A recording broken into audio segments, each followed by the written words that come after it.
হিরণ্য দাস আর গোবর্ধন দাস। চলুন যাই। এই হিরণ্য দাস আর গোবর্ধন দাস এদের মাসিক আয় ছিল 8 থেকে 12 লক্ষ টাকা। কিভাবে না, বাংলায় থেকে এরা খাজনা আদায় করে, জমিদারের নিয়ম হলো খাজনা আদায় করে নবাবের কাছে পৌঁছে দেওয়া। তাই খাজনা আদায় করে, বাংলায় থেকে খাজনা আদায় করে দিল্লি নবাব হোসেন শাহের কাছে পৌঁছে দিতেন। তার থেকে তেনারা 8 থেকে মাসিক আয় 8 থেকে 12 লক্ষ টাকা পেতেন। এই 8 থেকে 12 লক্ষ টাকা ইনকাম, কিন্তু তাদের মনে বড় কষ্ট। কি কষ্ট? কি গো বাবা, আপনাদের ধনী শ্রেণী মানুষ যারা, যাদের আপনাদের অট্টালিকা আছেন, বিষয় সম্পত্তি আছে, সব আছে, কিন্তু আপনাদের ঘরে কোনো ছেলে নেই, ভালো লাগবে কি? কি বাবা, ভালো লাগবে? ঘরে ছেলে না থাকলে? এত আমরা ইনকাম করেছি, এত বাড়ি ঘর করেছি, ছেলে না থাকলে ভোগ করবে কে? কি তাই না? তাই কি করলেন, একটি সন্তানের জন্য 2 ভাই প্রতিদিন মন্দিরে যেতেন। মন্দিরে গিয়ে ভগবানকে বলতেন, ভগবান আমাদের একটি সন্তান দাও। যখন প্রতিদিন ভগবানের কাছে সন্তান চাইছে, রঘুনাথ আহা ওই হিরণ্য দাস আর গোবর্ধন দাস প্রতিদিন বলে, আমাদের 2 ভাইয়ের মধ্যে একটা সন্তান কারোর, হয় আমার না হয় আমার ভাইয়ের, এই দুজনের মধ্যে একটি সন্তান দাও, আমরা আর কিছু চাইব না। কিন্তু ভগবান বলছে, হিরণ্য গোবর্ধন, তোদের মায়ায়, তোদের লোভে আমি পা দেব না, তোদের ফাঁদে আমি পা দেব না। কেন? তোদের জমিদারি দেখাশোনার জন্য আমার কাছে সন্তান চাইবি, আর আমি তোদের জমিদারি দেখাশোনার জন্য সন্তান দেব, এটা তো হবে না। আমি তোদের সন্তান দেব না। প্রতিদিন ফিরে আসে, কোনো কথা পায় না, উত্তর পায় না। একদিন বড় ভাই গোবর্ধনকে বলেছেন, এই ভাই, একটা কাজ করলে হয় না ভাই? কি কাজ? আরে প্রতিদিন তো জমিদারি দেখাশোনার জন্য সন্তান চাই, কিন্তু আজ যদি ভগবানের সেবার লাগি সন্তান চাই, ভগবান নিশ্চয়ই দিতে বাধ্য হবে। তাই কি করলেন, ভগবানের সেবার লাগি সন্তান চাইছে, মন্দিরে প্রবেশ করে বলে উঠলেন, ভগবান আমরা এতদিন ভুল করেছি, এতদিন বলেছি জমিদারি দেখাশোনার জন্য সন্তান চাই, কিন্তু না, আজ আমরা সন্তান চাইছি শুধুমাত্র তোমার সেবার লাগি। যখনই বলেছেন, ভগবান মনে মনে ভাবছেন, এইবার তো আমি বিপদে পড়ে গেলাম।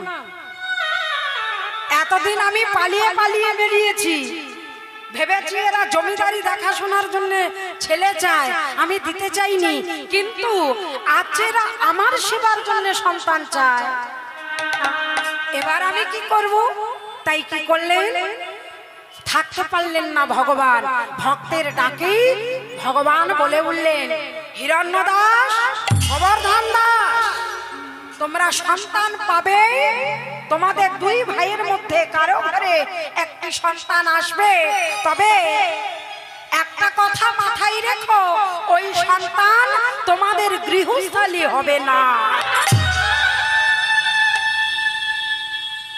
তোমরা ছলে চাও আর বলে চাও, কৌশলে চাও, ওই সন্তান তোমাদের গৃহে থাকবে না, রাখতে পারবে না। যখনই বলেছেন, এখন ছোট ভাই গোবর্ধন বলেছে, হ্যাঁ রে দাদা, সন্তান চেয়ে কি হলো বল দেখি, কি লাভ হলো? আরে সেই তো ভগবান বলে দিল, সেই ভগবান বলে দিল যে সন্তান নাকি গৃহে থাকবে না, তাহলে সন্তান চেয়ে আমাদের কি হলো? বেকার বেকার হয়ে গেল না? বলে, তুই একটু চুপ কর না ভাই, তোর মাথার বুদ্ধি আর আমার মাথার বুদ্ধি। বলে, কেন দাদা? বলে, আরে সন্তান তো আগে দি, তারপরে চিন্তা ভাবনা করব। বলে, তুই কি চিন্তা করবি আমাকে একটু বল না। বলে, চিন্তা করব কি জানিস, এই মন্দিরটাই যদি না থাকে কি করে ভক্ত হবে? এই মন্দিরটাই রাখবো না, মন্দিরটা আমি ভেঙে গুড়িয়ে দেব। বাঁশের ঝাড় যদি না থাকে তা বাঁশি কি বাজবে? বাঁশের ঝাড় রাখবো না, তুলে ফেলে দেবো, তা বাঁশি হবে কি করে আর বাজবে কি করে? যখনই কথাটা বললেন, এই কথাটা শুনলেন, ভগবান আমার বলছেন কলিহত জীবের উদ্দেশ্যে ওই গিরি গোবর্ধন আর হিরণ্য দাসের উদ্দেশ্যে বললেন, ওরে হিরণ্য দাস, গোবর্ধন দাস, নিঃশ্বাসের দিয়ে বিশ্বাস নেই, আর তোরা কিনা ভাবছিস এই মন্দিরটাই ভেঙে উড়িয়ে দিবি। তো চেষ্টা করে একটু দেখিস না পারিস কিনা ছেলেটাকে ঘরে রাখতে। তোরা একটু চেষ্টা করে দেখিস ছেলেটার উপরে যে ছেলেটা ঘরে থাকে কিনা। এই কথা বলে দুই ভাই ঘরে ফিরে এলো। ঘরে এলেন, বেশ কিছুদিন পর গোবর্ধনের স্ত্রীর গর্ভে একটি সন্তান এলো। সেই সন্তানের জন্ম হলো, নামকরণ হবে। এখন ছেলের নাম দিল কি? দুই ভাইয়ের একটি সন্তান, ছেলের নাম দিল রঘুনাথ দাস। এইবার রঘুনাথ দাস নাম দিয়েছেন। এখন ছোট ভাই এসে বলেছেন, গোবর্ধন দাদাকে বলেছেন, এই দাদা একটা কথা বলি, তোর তো কোনো ছেলে নেই, ভগবান আমার স্ত্রীর গর্ভে দিয়েছে, কিন্তু তোর তো সম্পত্তি সব আমার ছেলেকে দিবি। বলে হ্যাঁ। বলে তাহলে আমার ছেলের নামে সব লিখে দিস। বলে লিখে দেব ভাই, কিন্তু একটা কথা কি জানিস? কথাটা হলো আমার তো কোনো ছেলে পুলে নাই, তাই আমাকে একটু তোর ছেলের বাবা হবার অধিকারটা দিস। যখনই বলেছেন, বলে বেশ।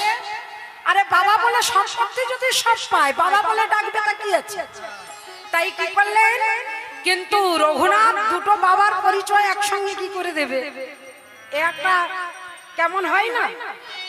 কেউ যদি জিজ্ঞাসা করে, একবার বলবে গোবর্ধন দাস, একবার বলবে হিরণ্য দাস, এটা হতে পারে? তাই কি করলেন? দুই ভাই মিলে ঠিক করলেন কি, দুই ভাইয়ের নাম মিলে একটাই নাম করলেন, যার নাম হলো রঘুনাথ। পিতৃ পরিচয় দিতে গিয়ে লিখবে হিরণ্য গোবর্ধন দাস। এইভাবে দুই ভাই ওই ছেলেটার বাবা হয়ে উঠল। কিন্তু সমস্যা না, ওই যে ভগবান বলেছেন তোরা ঘরে রাখতে পারবি না, ছেলেটা যে বড় হয়েছে, কথা বলার সঙ্গে সঙ্গে আধো আধো বাবা মা বলার সঙ্গে সঙ্গে আধো আধো ভাবি হরিনাম করতে সে ছাড়ে না।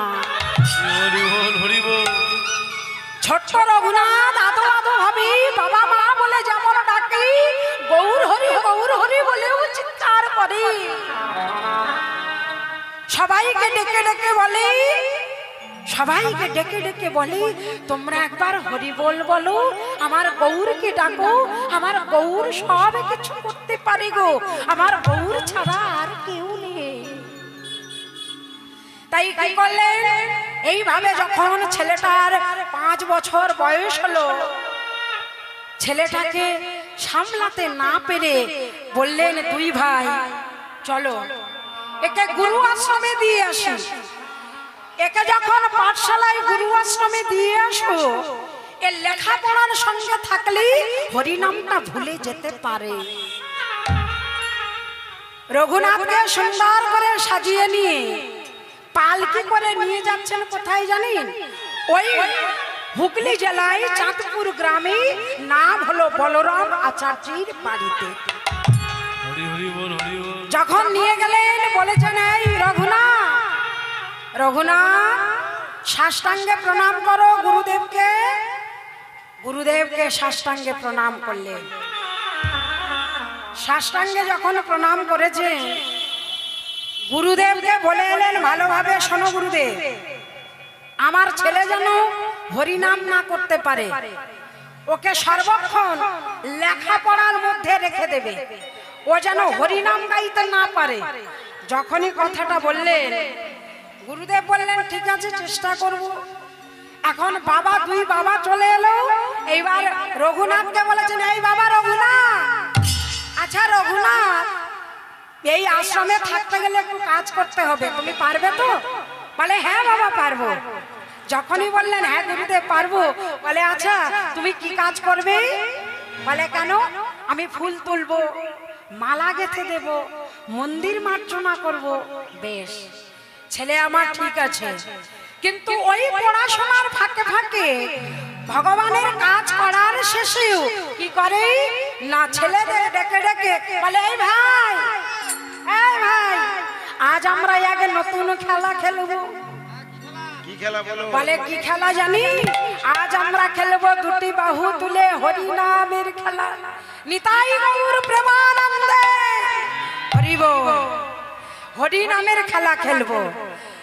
এসো ভাই নাম নাম গায় হরিনাম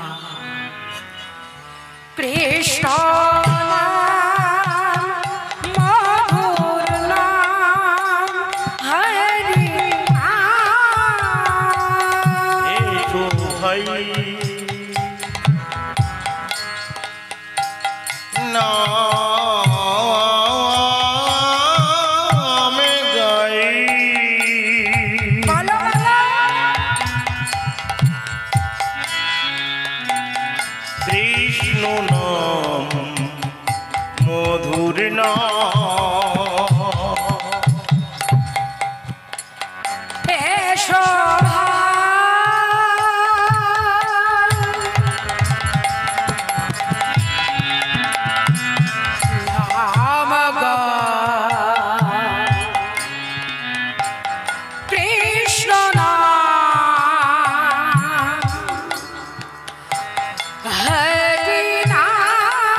কৃষ্ণ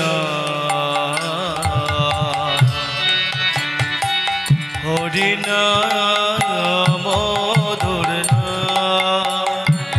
দূরে যাবে ত্রিতাপ জ্বালা,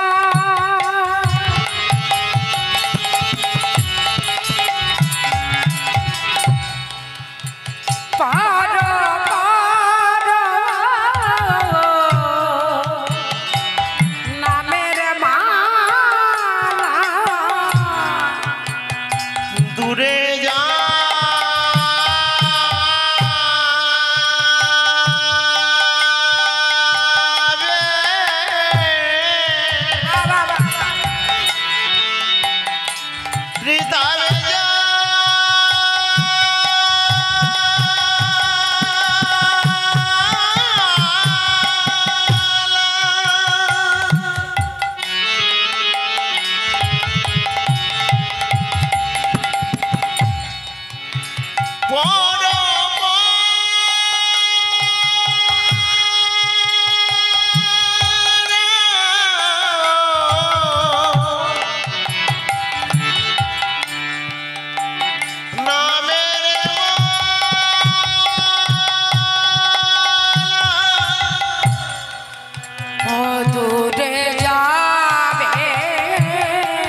কৃষ্ণ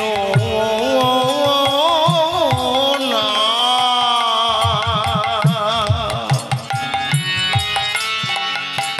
জপনে আবিরা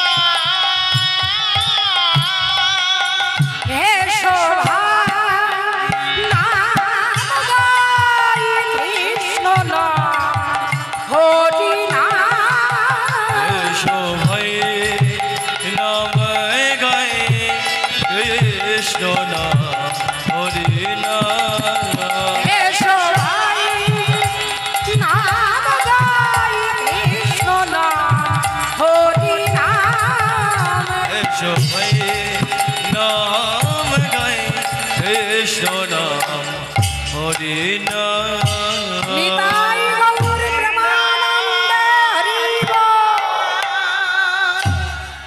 কি করলেন ছেলেদের সঙ্গে সবাইকে পাঠশালার বালকদের সঙ্গে ডেকে ডেকে বলে একবার তোমরা হরি নাম করো, এই নাম করলেই ত্রিতাপ জ্বালা দূরীভূত হয়।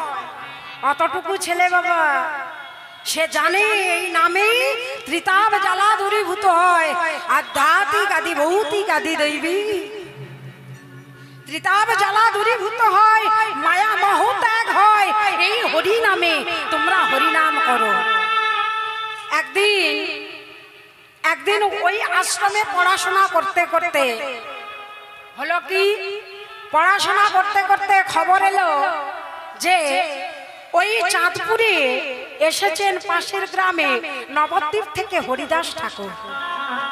হরি হরি বল। তাহলে সবাই যাচ্ছেন হরিদাস ঠাকুরকে দর্শন করতে, কারণ একজন প্রকৃত বৈষ্ণবকে দর্শন করা, একজন বৈষ্ণবকে দর্শন করা মাত্র তার সকল পাপ মনের জ্বালা দূরীভূত হয় যদি বৈষ্ণবের মতো বৈষ্ণব হয়। হরি বল হরি বল। নবদ্বীপ থেকে হরিদাস ঠাকুর এসেছেন। হরিদাস ঠাকুর এই এসেছেন, হরিদাসকে দেখতে গেলেন, সবাই যাচ্ছেন। রঘুনাথকে বলেছেন এই খোকা তুমি যাবে নাকি দেখতে? যাবে? হ্যাঁ বললেন হ্যাঁ গুরুদেব আমিও যাব। তাই চলেছেন দলে দলে। সেখানে গিয়ে সবাই বসে আছেন, হরিদাস ঠাকুরকে দর্শন করছেন। সবাই ভক্ত সমাগম, লোকের ভিড়, ভক্তের ভিড়। তার মধ্যে থেকে গিয়ে হরিদাস ঠাকুরকে দেখবার জন্য ছোট্ট বালক রঘুনাথ সবার সামনে গিয়ে বসলেন। হরি বল হরি বল। ও মায়েরা, ছোট্ট বালক রঘুনাথ দেখবে বলে হরিদাসকে সবার সামনে গিয়ে বলেছেন আচ্ছা এই যে ও প্রভু তুমি এত দেখতে সুন্দর হলে কি করে গো? ছোট্ট বালক তো মনে প্রশ্ন জেগেছে। হরিদাস ঠাকুর দেখতে আমার গৌরাঙ্গ মহাপ্রভুর মতো সোনার বরণ, এই যে সুন্দর দেখতে মুখশ্রী, এত সুন্দর দেখতে এই সুবদন দেখে হরিদাস ঠাকুরকে প্রশ্ন করলেন এই যে ও প্রভু তুমি এত সুন্দর দেখতে হলে কেন? বলে আচ্ছা খোকা আমি কেন দেখতে সুন্দর হয়েছে আমি কি করে বলবো বল দেখি? হ্যাঁ আমি কি করে বলবো? আচ্ছা যখনই বলেছেন হরিদাস ঠাকুর কি করছেন, সবাইকে একত্রে নিয়ে হরিনাম গাইছেন। বলেছেন কি এই দেখো ওই যে ব্রজের কানাই এই নবদ্বীপে এসেছেন, রাধা অঙ্গকান্তিনী কলিযুগে এসেছেন। তাই তোমরা সবাই বলো এসেছে এসেছে। মাইরা একটু উলুধ্বনি। এসেছে ব্রজের বাঁকা কালো শাখা দেবিয়া, তোদের এই সোনার নদিয়ায় নদিয়ায়, তোদের এই সোনার নদিয়া।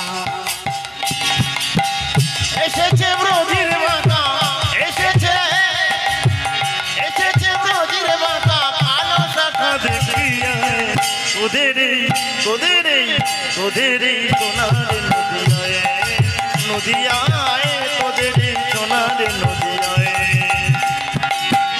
এসেছে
এসেছে ব্রজের বাবা কালো সখা দেখবি আয়। তোদের এই তোদের এই তোদের এই তোদের এই সোনারে নদিয়ায় নদিয়ায় তোদের এই সোনারে নদিয়ায় এসেছে বোঝের বাঁকা এসেছে বোঝের বাঁকা কালো সখা দেখবি আয় তোদের এই তোদের এই তোদের এই সোনার নদিয়ায় নদিয়ায় তোদের এই সোনা নদিয়ায়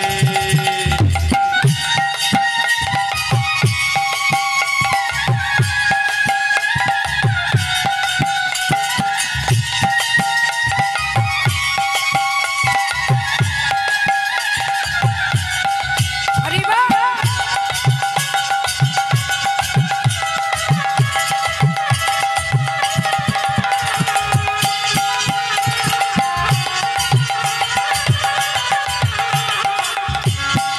আচ্ছা প্রভু একটা কথা বলি, আচ্ছা তোমার ওই গোবিন্দের হাতে যে বাঁশি ছিল বাঁশিটা কোথায় গেল? গৌর যদি হয়ে এলো বাঁশিটা কি হলো? বলে রাধা নামে বাঁশি সাধে নাই।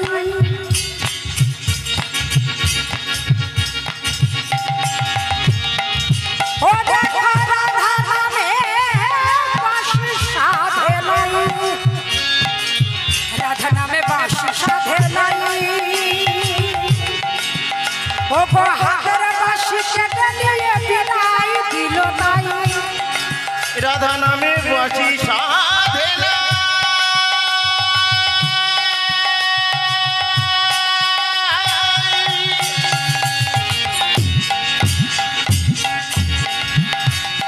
হাতের বাঁচি কেড়ে নিয়ে বিদায় দিল তাই। ও গো হাতের বাঁশি কেটে নিয়ে বিদায় দিল নাই। হাতের বাঁচি কেড়ে নিয়ে বিদায় দিল তাই। ও রাধা নাম সাধবে কিসে? রাধা নাম সাধবে ও কিসে রাধা নাম সাধবে কিসে? রাধা নাম সাধবে কিসে? তাই দুহাত তুলে প্রেমে বিলায় নিতাই গৌর প্রেমানন্দে। তোদের এই তোদের এই তোদের এই সোনার নদিয়ায় নদিয়ায় তোদের এই সোনার নদিয়ায়। এসেছে বোঝের বাঁকা এসেছে বোঝের বাঁকা কালো সখা দেখবি আয় তোদের এই তোদের এই তোদের এই সোনা নদিয়ায় নদিয়ায় তোদের এই সোনার নদিয়ায় নদিয়ায় তোদের এই সোনা নদিয়ায় ওই এসেছে ব্রজের বাঁকা, এসেছে ব্রজের বাঁকা। আরে নদিয়ায় তোদের এই সোনার নদিয়ায় আজ নদিয়ায় তোদের এই সোনার নদিয়ায় কি করলেন? যখনই বলেছেন সোনার নদিয়ায় গৌর হয়ে এলে, এই কথাটা শোনার সঙ্গে সঙ্গে ছুটে গিয়ে দুটি চরণ জড়িয়ে ধরেছে। চরণ দুটি জড়িয়ে ধরে বলে উঠলেন, প্রভু আমি তোমার ওই প্রভুর কাছে যেতে চাই, আমি গৌর হরির কাছে যেতে চাই, একবার আমাকে গৌরের কাছে নিয়ে যাবে? করজোড়ে যখনই বলেছেন গৌরের কাছে যেতে চাই, কথাটা শুনে বলে বললেন, তোমার এখনো সময় হয়নি বাবা, সময় হলে তুমি যাবে। তুমি সংসারের মধ্যে আছো, লেখাপড়া শিখছো, গুরু আশ্রমে আছো, এখনো তোমার সময় হয়নি, সময় হলে তুমি নিশ্চয়ই যাবে। এখন তুমি ঘরে যাও। পাঠশালায় ফিরে এলেন সবার সঙ্গে। পাঠশালায় এসে এইবার বেশ কিছুদিন লেখাপড়া শেষ করে নিজের গৃহে ফিরে চললেন। কোথায় না ওই আদি সপ্তগ্রাম। ছেলে পাঠশালা থেকে ঘরে ফিরেছেন, কিন্তু ছেলের আর ভালো লাগে না কিছু। কেন না, যবে থেকে ঠাকুর হরিদাসকে দর্শন করেছেন তবে থেকে উন্মাদ হয়ে গেছেন যে আমি কখন গৌরীর চরণে যাব। হরিবল হরিবল গৌর ছাড়া আমার কিছু ভালো লাগে না, গৌর ছাড়া আমার আর কিছু ভালো লাগে না, আমি গৌরের কাছে যাব। পাগলের মতো করছে। একা একা বসে থাকে, ঘরের কোণে বসে থাকে, সারাদিন নাম করে, সারাদিন কৃষ্ণ কৃষ্ণ বলে কাঁদে, কারোর সঙ্গে কথা বলে না। সবাই ভাবছেন ছেলেটা মনে হয় পাগল হয়ে গেছে। কিন্তু এই পাগলামি দূর করতে গেলে একটা কাজ করলে হয় না। ও দাদা, আমার ছেলেটা যে পাগল হয়ে গেছে, বাউন্ডুলে হয়ে গেছে গো। বলে গোবর্ধন, একটা কথা বলি ভাই, এই ছেলেকে বসে আনতে গেলে এই জমিদার বাড়ি, জমিদার রাজাদের ছেলেরা একটু মেয়ে প্রিয়সী হয়, তাই একে যদি বিয়ে দিয়ে দেওয়া যায় তাহলে ইয়ে ঘর সংসার করতে বাধ্য হবে। ঠিক সিদ্ধান্ত। হ্যাঁ, যখনই বলেছে মেয়ে দেখতে শুরু করলেন, কিন্তু গোবর্ধন বলেছেন দাদা, একটা ধনী শ্রেণী বাড়ির মেয়ে কি আমাদের এই পাগলন ছেলেটাকে মেনে নেবে? হরি হো। কি নিতেও পারে, না নিতেও পারে। ছেলেটা মেয়েটা ভাববে আমার বর ভালো হোক, কিন্তু এই বাউন্ডুলের মতো সারাদিন যদি পাগল হয়ে ঘুরে বেড়ায়, একে কি কেউ মেনে নেবে? হ্যাঁ হ্যাঁ, দেখো এইবার যখনই বলেছেন, এইবার হিরণ্য বলেছেন তাহলে এক কাজ করলে হয় না ভাই, আমরা ধনী শ্রেণী বাড়ি মেয়ের বিয়ে দেব না, আমরা এক গরিব ঘরে মেয়ের বিয়ে দেব। কারণ এক গরিব ঘরের মেয়ে যদি হয়, সে তার যাবার জায়গা থাকবে না, সে আমার রঘুনাথের কাছে থাকতে বাধ্য হবে। হরি হরি বল, হরি বল। কি করলেন? মেয়ে দেখতে চললেন কোথায় না, ওই বাড়িতে কাজ করতো রেবতী বলে একটা বিধবা মেয়ে। তার একটা মেয়ে ছিল অতি গুণবতী, অতি সুন্দরী, যাকে বলে সত্যি সুন্দরী, অতি সুন্দরী। পালকি করে দুজন গেল, গিয়ে কড়া নাড়লেন রেবতীর দরজায়। রেবতী, বাড়িতে আছো নাকি? রেবতী তাড়াতাড়ি দরজা খুলে দিয়ে, জমিদার বাবু আপনি আমার বাড়িতে? আচ্ছা, কথা কি বাইরে দাঁড়িয়ে বলবো নাকি, একটু ঘরে ঢুকতে দেবে না? ঘরে ঢুকলেন, বসতে আসন দিলেন, আসনে বসে এইবার বলেছেন, আচ্ছা রেবতী, আমার একটা আর্জি নিয়ে এসেছি তোমার কাছে, তোমার একটা সুন্দরী মেয়ে আছে না? বলে হ্যাঁ জমিদার বাবু। আচ্ছা, ওই সুন্দরী মেয়েটার সঙ্গে আমার রঘুনাথের আমি বিয়ে দিতে চাই। কি বললেন? আরে আমার মেয়ে, তোমার মেয়ের সঙ্গে আমার রঘুনাথের বিয়ে দিতে চাই। বলে সর্বনাশ, না না না না না না, এ কিছুতেই হবে না, আপনার ছেলের সঙ্গে আমার মেয়ের বিয়ে? না না না। বলে কেন, কিসের অসুবিধে তোমার? বলে অসুবিধে কিছু নেই, অসুবিধে একটাই, আপনারা হলেন জমিদার আর আমরা হলাম দরিদ্র, তাই এই দরিদ্র বাড়ির মেয়ে যদি জমিদার বাড়িতে যায়, কোনদিন খেয়াল খসির বসে, কোনদিন আবার তাড়িয়ে দেবে, তার ঠিক আছে?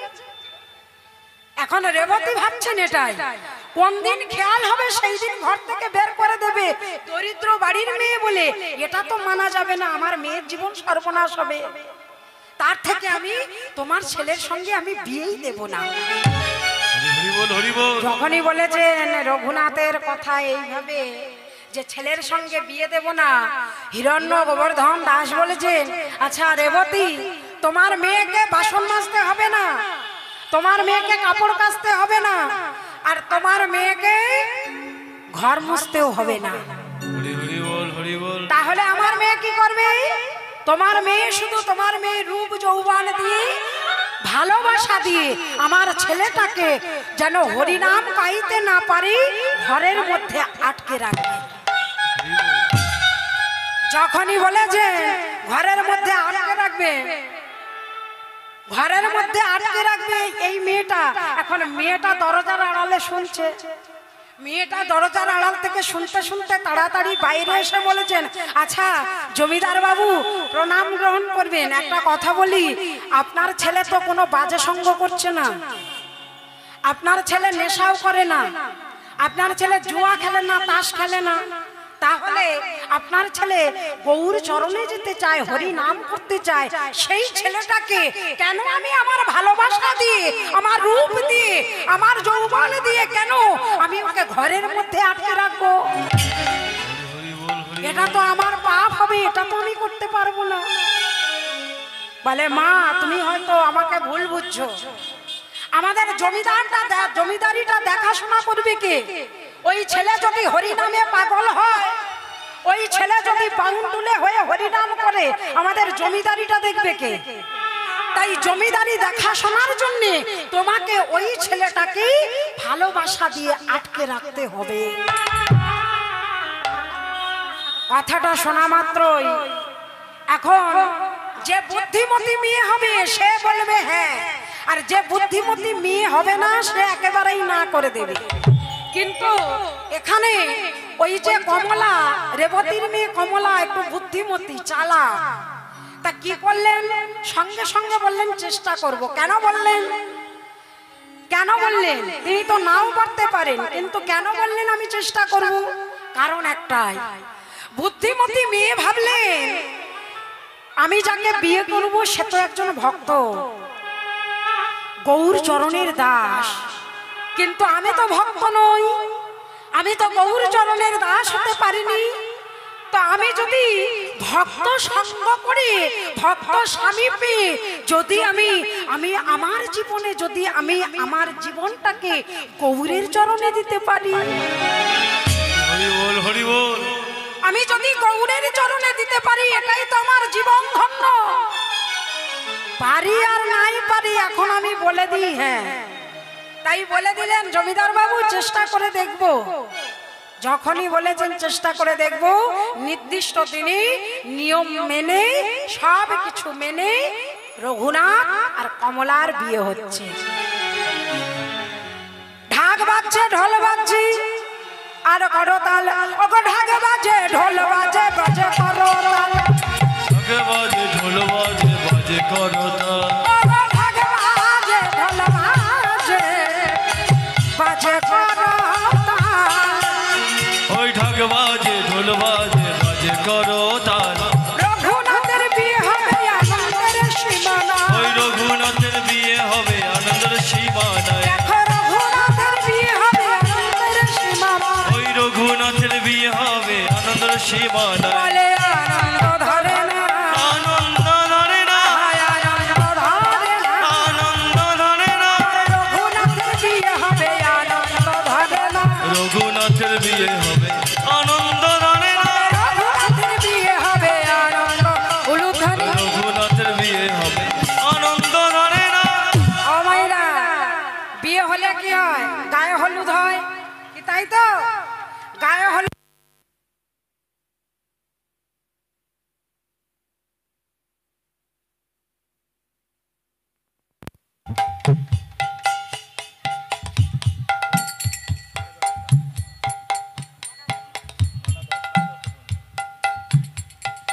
राधा रानी की, श्याम सुंदर की, বৃন্দাবন ধাম কি। এইবারে বিয়ে শুরু হয়েছে, গায়ে হলুদ হচ্ছে, এইবার সানাই বাজা। মায়েরা উলুধ্বনি।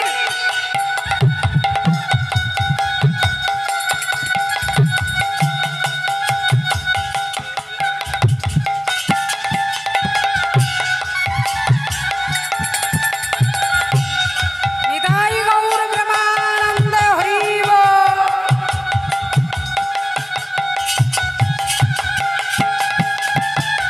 হরি বল হরি বল হরি বল।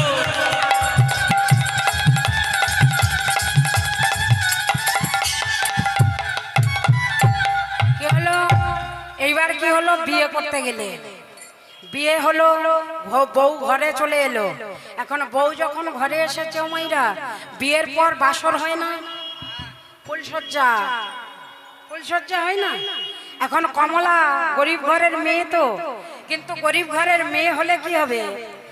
গরিব ঘরের মেয়ে, এই গরিব ঘরের মেয়েটা জমিদার বাড়িতে বিয়ে হয়েছে, সে কি গরিবের মতো বসে থাকবে? কি ভাইরা, গরিব ঘরের মেয়ে হলে কি হবে? জমিদার বাড়িতে তো এসেছে, তো জমিদারদের মতো তো চলবে নাকি? এখন সুন্দর করে সেজে গুজেই তাকেই পালঙ্ক পরি ফুলের বাসর ঘরে বসে আছে। হরি বল হরি বল। এইবার রঘুনাথ আস্তে আস্তে দরজা খুললো। রঘুনাথ দরজা খুলে রঘুনাথ দরজা খুলে বলে উঠলেন, আচ্ছা কমলা, তুমি আমাকে পেয়ে তুমি কি খুশি হয়েছো? তুমি আমাকে পেয়ে খুশি হয়েছো কমলা? এখন কমলা বলছেন হ্যাঁ খুশি হয়েছে। কেন বলবে না? কি গো বাবা, বলবে না কেন? গরিব ঘরের মেয়ে তো। এখন গরিব ঘরের মেয়ে এসেছে কোথায়? জমিদার বাড়িতে। আবার ভক্ত স্বামী, খুশি না হয়ে থাকতে পারে? বলে উঠলেন হ্যাঁ আমি খুশি হয়েছি। বেশ, তুমি আমাকে পেয়ে খুশি হয়েছো? এখন কমলা উত্তর দিচ্ছেন, আচ্ছা স্বামী, কমলা প্রশ্ন করছেন, আচ্ছা স্বামী, আমি তো গরিবের মেয়ে, তা তুমি আমাকে পেয়ে খুশি হয়েছো? কমলার কথায় রঘুনাথ বলেছেন হ্যাঁ খুশি হয়েছে। আচ্ছা এই বাসরাত্রে তুমি আমাকে কি দেবে? বলে তুমি যা চাইবে আমি তোমাকে তাই দেব। যখনই বলেছেন যা চাইবো তাই দেবে, এই কথাটা শোনা মাত্রই রঘুনাথ দাস ছুটে গিয়ে কমলার দুটি চরণ জড়িয়ে ধরলে। হরি বল, হরি বল। বাসর রাত, এই বাসর রাত্রে মেয়েরা কত কি আশা করে থাকে স্বামীর কাছে, স্বামীর কাছে আশা করে থাকে ভালোবাসা পাবে। সেই বাসর রাত্রেই ছুটে গিয়ে রঘুনাথ দাস স্ত্রী কমলার নতুন নববিবাহিতা স্ত্রীকে চরণ দুটি জড়িয়ে ধরেছে। চরণ দুটি জড়িয়ে ধরে বলে উঠলে, কমলা তুমি আমাকে কিছু দিতে চাও তাই না? হরি হরি বল, হরি বল। তাহলে আমি তোমার কাছে যা চাইবো তুমি তাই দেবে কি? দেব স্বামী, বলো কি চাও? আমি দেব। আচ্ছা স্বামী, তুমি কি চাও? তুমি কেন আমার এই বাসর রাত্রে আমার চরণ দুটি জড়িয়ে ধরলে? বলো না কি চাও? বলে আমি চাই, আমি গৌর চরণে যেতে চাই। আমাকে তুমি গৌর চরণে যেতে দিতে পারো? হরি বল, হরি বল। গৌর চরণে যেতে চাও? হ্যাঁ, আমার বড় আশা, আমার বড় আকাঙ্ক্ষা, আমি গৌর চরণে যাব। দাও না কমলা আমাকে গৌর চরণে যেতে।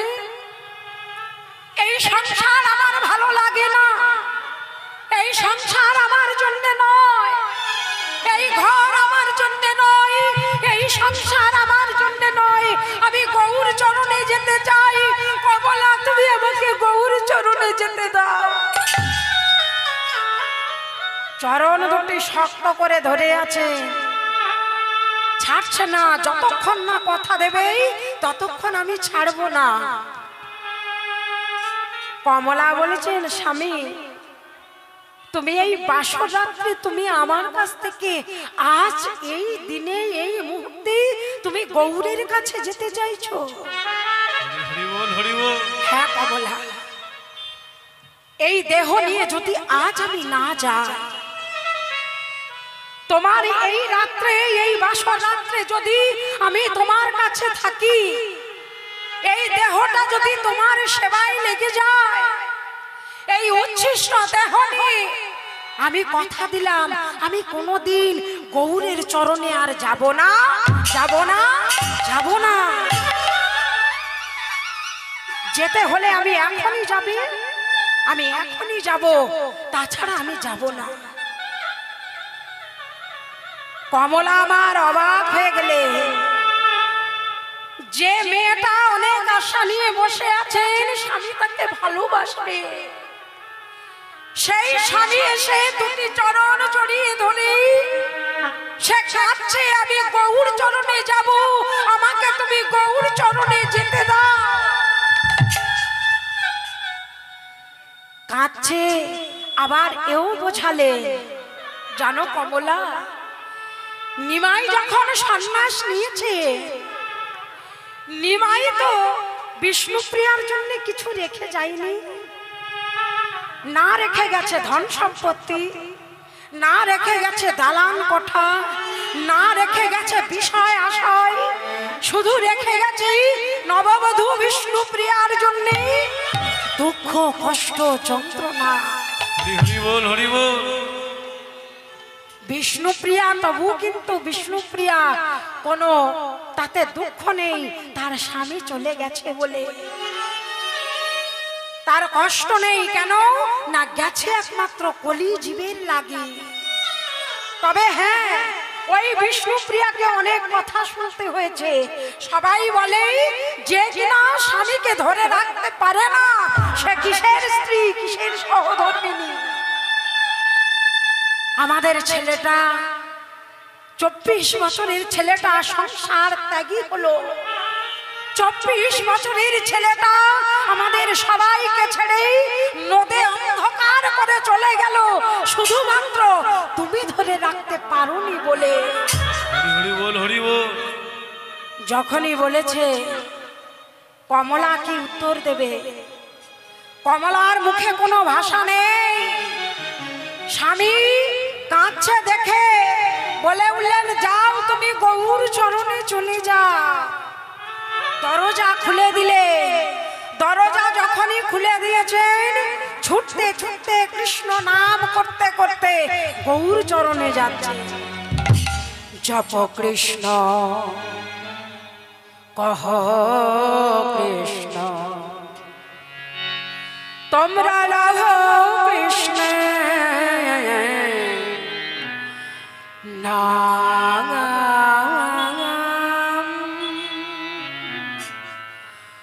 জপ কৃষ্ণ কহ কৃষ্ণ লাভ কৃষ্ণ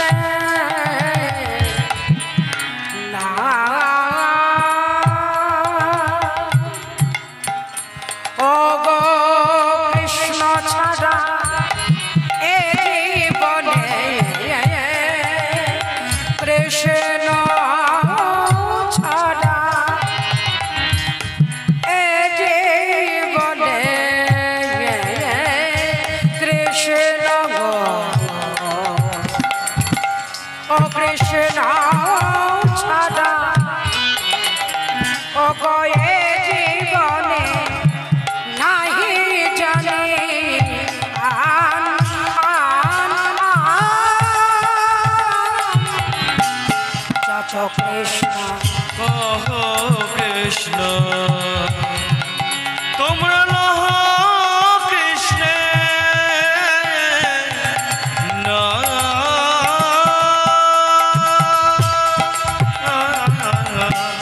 জপ কৃষ্ণ কহ কৃষ্ণ লহ কৃষ্ণের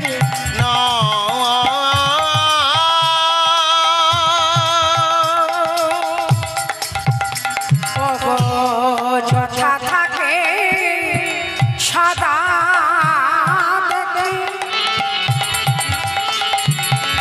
ওগো কৃষ্ণময় কৃষ্ণময় যথা থাকে সদা দেখে যথা থাকে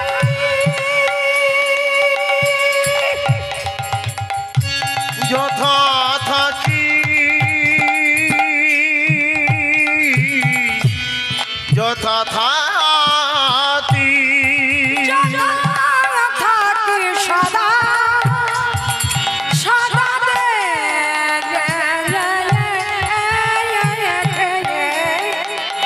যথা থাকে সদা ও গো কৃষ্ণময় কৃষ্ণময় ও গো কৃষ্ণ ধ্যানে কৃষ্ণ জ্ঞানে কৃষ্ণ ধ্যান কৃষ্ণ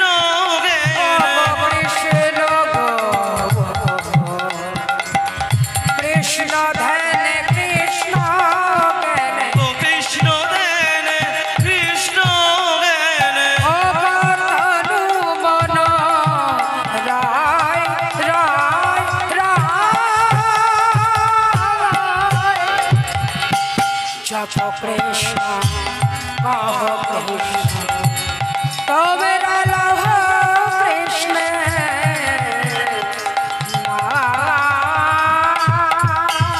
নিতাই গৌর হরি কৃষ্ণ কহ কৃষ্ণ লহ কৃষ্ণের নাম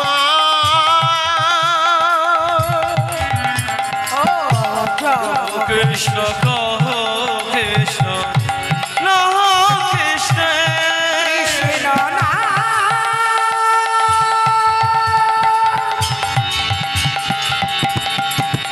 বলো রে, বলো রে, বলো রে, কৃষ্ণ নাম কৃষ্ণ কৃষ্ণ কৃষ্ণ নাম জপ কৃষ্ণ লহ কৃষ্ণ লহ কৃষ্ণের নাম জপ কৃষ্ণ কহ কৃষ্ণ লহ কৃষ্ণের নাম জপ কৃষ্ণ জপ কৃষ্ণ লহ কৃষ্ণ। আচ্ছা কে বললেন গৌরাঙ্গ মহাপ্রভুর চরণে হরি হরি বল হরি বল কোথায়? শান্তিপুর অদ্বৈত ভবন, যেখানে নিতাই নিমাইকে সন্ন্যাস নেয়ার পর শান্তিপুরে আনলেন, সেই অদ্বৈত ভবনে ছুটে গিয়ে নিমাইয়ের চরণ দুটি আঁকড়ে ধরলেন, প্রণাম করলেন। কে গো? বলে আমি হলাম রঘুনাথ। বলে তুমি রঘুনাথ? আচ্ছা তুমি রঘুনাথ দাস, তাহলে তুমি জমিদার বাড়ির ছেলে না? বলে হ্যাঁ জমিদার বাড়ির ছেলে আমি, কিন্তু জমিদারি আমার ভালো লাগে না, আমি এসেছি তোমার চরণ আশ্রয় করে, আমি তোমার সঙ্গে যেতে চাই। হরি হরি বল হরি বল যখনই বললেন এখনো তো তোমার সময় হয়নি বাবা, তুমি আমার কাছে এসেছো বটে, তোমার এখনো আমার কাছে যাবার সময় হয়নি, আমার কাছে থাকারও সময় হয়নি, তবে যে কটা দিন আমি শান্তিপুরে থাকবো সেই কটা দিন তুমি আমার সঙ্গে থাকবে, আমি চলে যাবার সঙ্গে সঙ্গে তুমি তোমার সংসারে ফিরে যাবে। হরি হরি বল গৌরাঙ্গ মহাপ্রভু বুঝিয়ে দিলেন যারা সংসারের মধ্যে থাকে তাকে আমি যদি জোর করে নিয়ে যাই, পরবর্তীকালে যদি তার আমাকে না ভালো লাগে, এই হরি নামকে আশ্রয় করে যদি নিয়ম নিষ্ঠাভাবে না চলতে পারে, তাহলে তো সংসারী মানুষ পরবর্তীতে আমাকে দোষ দেবে। তাই দোষের ভাগে আমি হতে চাই না। যেদিন সঠিকভাবে সোনাকে যখন খাদ মুক্ত করা হয় তাকে বলে কি লাখবানো কাঞ্চন, সোনাকে খাদ মুক্ত করলে বলে লাখবানো কাঞ্চন। তাই সোনাকে খাদ মুক্ত মানে একে আমি যাচাই করে নেব কোষ্ঠী পাথরে এ আসল সোনা কি না। যদি আসল সোনা হয় তবে আমার চরণে আশ্রয় দেব। সংসারের মধ্যে থেকে আগে দেখুক তার আমাকে ভালো লাগে না সংসার ভালো লাগে। হরি হরি বল হরি বল তাই কি করলেন? সংসারে ফিরে যেতে বললেন। যাও রঘুনাথ, সংসারে ফিরে যাও, স্থির হইয়া ঘরে যাও।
হুকুম ও গো ক্রমে ক্রমে বাড়িবে ভব সিন্ধু কুল। কমে কমে বাড়িবে ভব সিন্ধু কুল। ও গো যাও যাও রঘু ফিরে যাও হে। ও গো যাও যাও রঘু ফিরে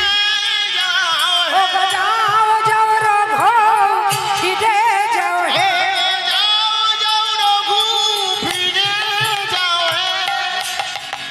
তুমি আমার কাছে দেখো না হে, যাও যাও রঘু ফিরে যাও হে। আমার কাছে দেখো না হে যাও যাও রঘু ফিরে যাও হে। বলে সময় হলে দেখে নেবো, যাও যাও রঘু ফিরে যাও হে। সময় হলে দেখে নেব। যাও যাও রঘু ফিরে যাও হে। আই রঘুর প্রেমানন্দে হরি বল। ও যাও যাও রঘু ফিরে যাও হে। ক্রমে ক্রমে বাড়িবে ভব সিন্ধু কুল। ওগো ক্রমে ক্রমে বাড়িবে ভব সিন্ধু কুল। বেশ, রঘু যে কদিন ছিল গৌরাঙ্গ মহাপ্রভু শ্রীকৃষ্ণ চৈতন্য প্রভু শান্তিপুরে যে কটা দিন ছিল প্রভুর সঙ্গে ছিলেন, পরে আবার ফিরে গেলেন। এখন যে ছেলেটা বারবার করে ঘর থেকে পালিয়ে আসে আবার ফিরে যায়, সবাই বলেছেন হ্যাঁ গো রঘুনাথ বারবার করে পালিয়ে যায় আবার রঘুনাথ ঘরে ফিরে আসে, এ তো ভালো বুঝি না। অত সুন্দরী বইয়ের সঙ্গে কথা বলে না, সুন্দরী বইয়ের সঙ্গে সে কোনো সঙ্গ করে না, একে ঘর বন্দি করো। হরি হরি বল। দরজা বন্ধ করে রাখলেন। দরজা বন্ধ করে রাখলে কি হবে? শ্রদ্ধেয় ভক্তমণ্ডলী যারা ভগবানকে ভালোবেসেছে তাদের আটকে রাখলে কি করে তারা থাকবে? কোনোদিন থাকবে না। যারা ভালোবেসেছি যতই আটকে রাখো না কেন কেউ থাকবে না, কোনোদিন তাকে রাখতে পারবে না, কোনোদিন পারবে না রাখতে। তাই দেখুন রঘুকে ঘর বন্ধ করে রাখলেন, দরজা বন্ধ করে রাখলেন, বাইরে থেকে তালা চাবি দিয়ে প্রহরী দিয়ে রাখলেন। ঘরের মধ্যে থেকে হরি নামে পাগল, ঘরের মধ্যে থেকে ছেলেটা কৃষ্ণ নামে পাগল। কৃষ্ণকে ভালোবাসলে হরিকে ভালোবাসলি তবে তো যারা ভালোবাসার মতো বাসে ভগবানের কাছে তারা যেতে পারে। শ্রদ্ধেয় ভক্তমণ্ডলী এই দেহটা কৃষ্ণ নামের দেহ, হরি নামের দেহ। রঘুনাথ সারাদিন এটাই ভাবে যে আমি যে দেহটা পেয়েছি এটা হলো ভজনের দেহ, এটা কৃষ্ণ নামের দেহ, হরি নামের দেহ। এই দেহেই হরি নাম ছাড়া, এই বদনে হরি নাম ছাড়া আর কিছু থাকতে পারে না। আমরা তো সুন্দর দেহ পেয়েছি। বলুন তো আপনারা এই মন্দিরে, এই যে মায়ের মন্দির আছে, স্বয়ং গৌরাঙ্গ মহাপ্রভু দাঁড়িয়ে আছেন মন্দিরে, প্রতিদিন সন্ধ্যা সকালে কি দেন? কি জ্বালান?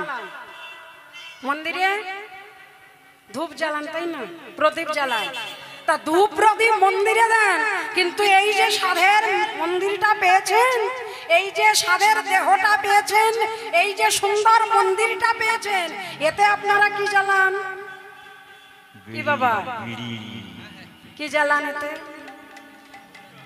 ইট কাঠ পাথরের মন্দিরে যেখানে ভগবান আছে সেখানে প্রতিদিন ধূপ বাতি দেন, প্রদীপ জ্বালান, কিন্তু এই যে সাধের দেহটা আমরা ভগবানের দেওয়া, ভগবানের সাধনের ধন, এই যে এই হৃদয় মন্দিরে যদি হৃদয় মন্দিরটা পরিষ্কার থাকে, এই মন্দিরে আমাদের ভগবান বসতে পারি, সেই মন্দিরে আপনারা প্রতিদিন কি জ্বালান? কি দুটো হাত দিয়ে ধরে বিড়ি সিগারেট প্রতিদিন জ্বালিয়েই যাচ্ছি, জ্বালিয়েই যাচ্ছি। তাই সাধের মানব জনম, সাধের দেহটা পেয়ে আমরা ভগবানের চরণে না দিয়ে সারাদিন বিড়ি সিগারেট সুরা পান করতে করতে দেহটাকে আমরা জঙ্গলে পরিপূর্ণ করে দিয়েছি, আমরা আগাছায় ভরে দিয়েছি এই দেহটাকে। এই দেহটাই যেমন পুকুরে পানা ভর্তি থাকলে কচুরি পানা দেখা যায় কি, সেখানে চাঁদের আলো পড়লে বুঝতে পারবেন যে চাঁদের আলো পড়েছে, দেখা যাবে কচুরি পানা একদম ভর্তি। সেই কচুরি পানা যদি পুকুরটাকে ভরা হয়ে থাকে, চাঁদের আলো পড়লে বুঝতেই পারবে না যেতে চাঁদের আলো কোথায় পড়েছে। ঠিক তেমনি এই সাধের দেহটা পেয়ে সারাদিন যদি কচুরি পানার মতো আমরা ভরিয়ে রাখি, কোনদিন গোবিন্দের যদি এই দেহ মন্দিরে উদয় হয়, ওই মূরতি আমরা কিছুতেই দেখতে পাবো না, পাবো না, পাবো না। এই হটিনা এই মহানা, বলো তোমরা यार গাইবে কবে গো, তোমরা यार গাইবে কবে।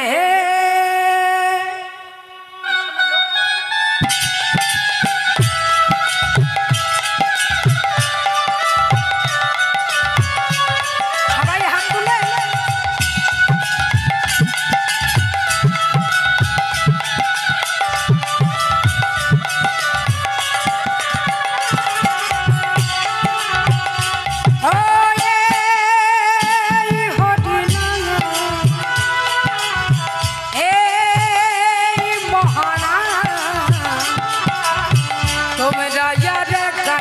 কবে গো, তোমরা यार গাইবে কবে।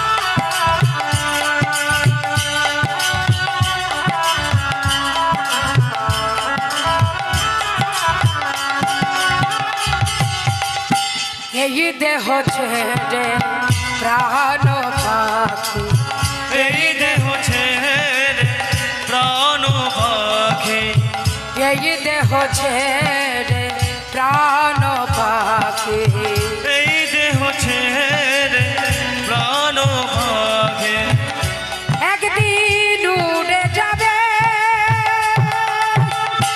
নিতাই গৌর প্রেমানন্দে। তোমরা यार গাইবে কবে গো, তোমরা यार গাইবে কবে।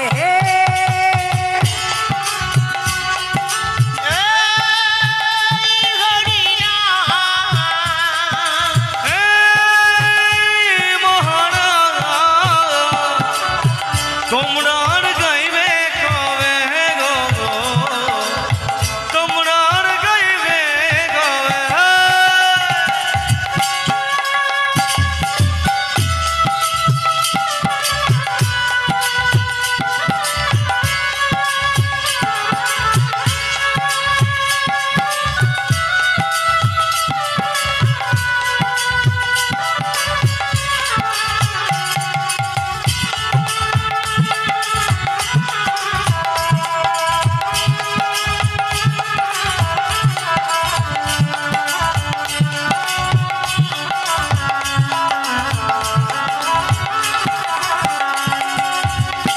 গোলকে গোপনে ছিল ও গোলকে গোপনে ছিল এই মহানা, আহা গৌর নিতাই না মানিল এই ধরাধাম।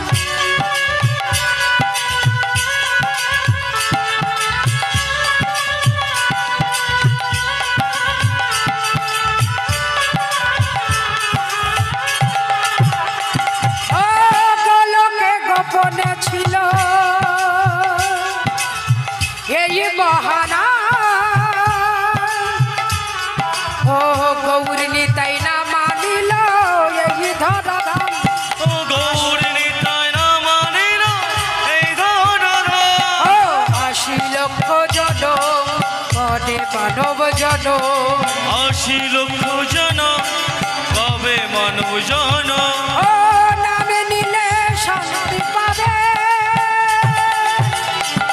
নিতাই গৌর প্রেমানন্দে তোমরা আর গাইবে কবে গো তোমরা আর গাইবে কবে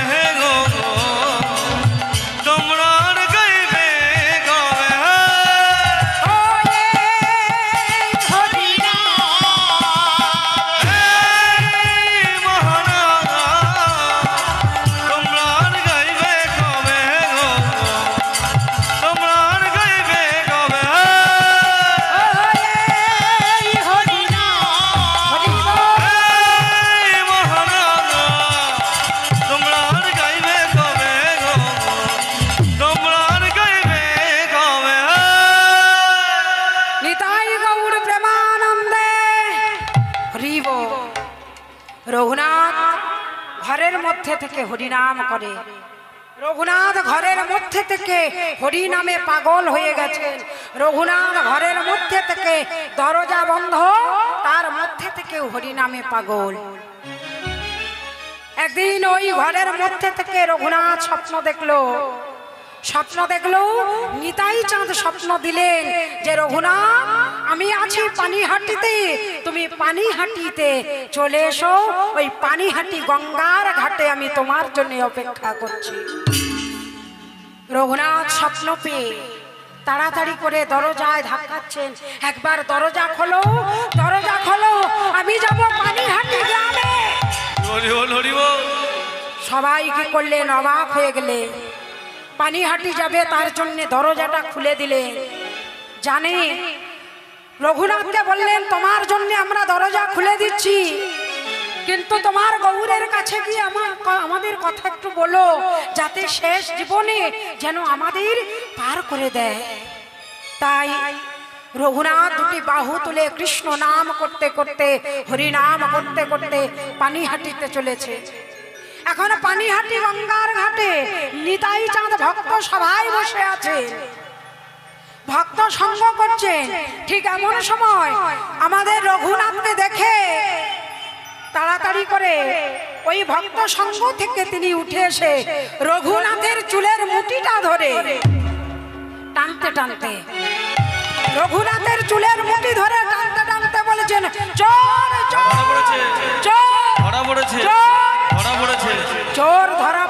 চোর ধরা পড়েছে বলে চিৎকার করছে এখন ভক্ত সঙ্গ আছে সবাই বলছেন আরে জমিদার বাড়ির ছেলে আবার কি চুরি করলো গো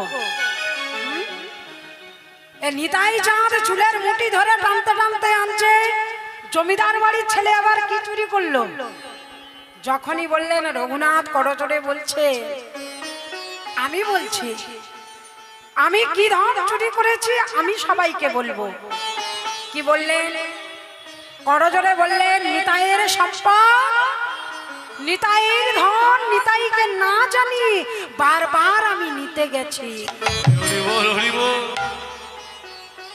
যার জিনিস তাকে না বলে নিলে চুরি করা হয় তাই না বাবা আমাকে কেউ কিছু যদি না দেয় জোর জবরদস্তি যদি আমি সেটা নিই বা না বলে নি সেটা অ্যাকচুয়ালি চুরি করাই বলে তাই নিত্যানন্দ বললেন আমার ধন মানে কি কলিযুগে নিতাইকে না আশ্রয় করলে গৌরকে পাওয়া যাবে না আর বৃন্দাবনে রাধারানীকে আশ্রয় না করলে গোবিন্দ পাওয়া যাবে না রাধারানী যদি কৃপা করে তবে তুমি গোবিন্দকে পাবে তার আগে পাবে না সারাদিন গোবিন্দকে ডাকো পাবে না রাধারানী যদি দয়া না করে ঠিক কলিযুগে নিতাইকে যদি আশ্রয় না করো নিতাই যদি কৃপা না করে গৌরকে তুমি যতই চেষ্টা করো না কেন পাবে না নিতাই হলো আশ্রয়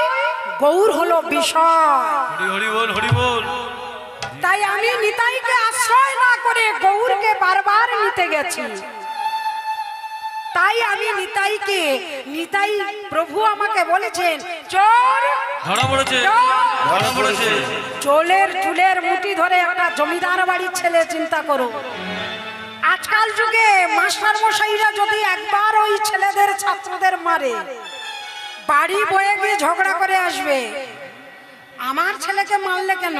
আমার ছেলে কত ভালো। হ্যাঁ, সারাদিন আমার ছেলে পড়াশোনা করে আর বিনা কারণে কি ভুল করেছে আমাদের কাছে না জানিয়ে আমার ছেলেটাকে মারধর করলেন। স্কুল বন্ধ, ধর্মঘট। আপনার এত বড় স্পর্ধা, আমার ছেলেকে আপনি মারলেন। হ্যাঁ, গিয়ে তর্ক করি।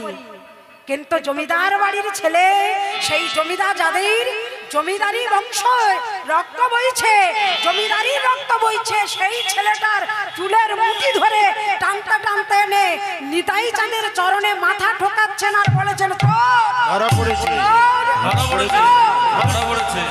চোর ধরা পড়েছে বলে চিৎকার করছে। করজোড়ে রঘুনাথ দাস বলেছেন, তাহলে আমাকে শাস্তি কি দিচ্ছেন? আমি ভুল করেছি যখন, চুরি করেছি যখন, শাস্তি তো আমার প্রাপ্য। তা আমার শাস্তি কি? তোমার শাস্তি হলো দণ্ড মহোৎসব। পানিহাটি গঙ্গার ঘাটে যারা যাবেন, পানিহাটি গঙ্গার ঘাটে দণ্ড মহোৎসব অর্থাৎ চিড়ে দধির মহোৎসব হয়েছিল। যত ভক্ত সংঘ ছিলেন, যেমন এখানে একটু আগে আপনাদের কিছু একটু সেবার জন্য সবাইকে দিয়ে গেল, তাই না? ঠিক তেমনি ওই পানিহাটি গঙ্গার ঘাটে যত ভক্ত সমাগম ছিল, প্রত্যেককে চিড়ে দধি মহোৎসব করে সেবা দিতে হয়েছিল। হরি হরি বল, হরি বল। তাই ওই গঙ্গার ঘাটে হাট বসেছে, বলে নিত্যানন্দের হাট বসেছে পানিহাটি গঙ্গার ঘাটে। নিত্যানন্দে হাট বসেছে পানিহাটি গঙ্গা ঘাটে। নিত্যানন্দের হাট বসেছে পানিহাটি গঙ্গার ঘাটে।